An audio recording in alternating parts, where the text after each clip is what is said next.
The field of sports psychology is traditionally about helping people maximize their performance through using their cognitions or their thought processes more than their physicality or their bodies or their physiology.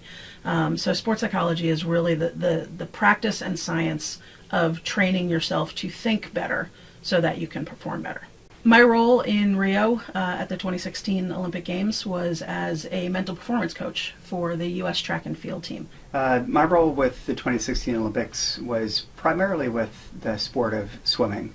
I've been working on the High Performance Network of USA Swimming since 2003. Being at the Olympic Games is a really interesting experience because you have this idea of what you think it's going to be before you get there. And in a lot of ways, it definitely lives up to that. The spectacle, the grandeur, the overwhelming sense of pride that you get from that is definitely a piece of it. But then once you get there and you unpack your bags, it's time to go to work. Sometimes an athlete just kind of shows up at Olympic trials or shows up at the Olympic Games. And then they let the energy, the environment dictate what they're thinking, their focus, their energy level. But that's a really dangerous game to play. What I want an athlete to do is to go into that environment prepared for what it's going to feel like, prepare for the distractions ahead of time, have a plan for what they're going to be thinking, how they're going to be thinking it. As an associate professor of sports psychology at Cal State Fullerton, pretty much what I do on the ground at an Olympics or at a World Championships is exactly what I'm talking about in the classroom with our students. Our students benefit from the real world experience that we get to have when we go and we work with these performers.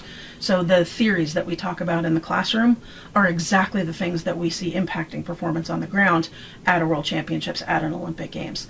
So the opportunities that I have as a consultant in the quote-unquote real world are the exact examples that I get to use to make the curriculum come to life for our students in the classroom. So I teach classes in sport and exercise psychology, and I can teach from the textbooks, and I can read research articles, and I can teach what students already have access to. And I can also bring in these experiences. What's it really like to do this work?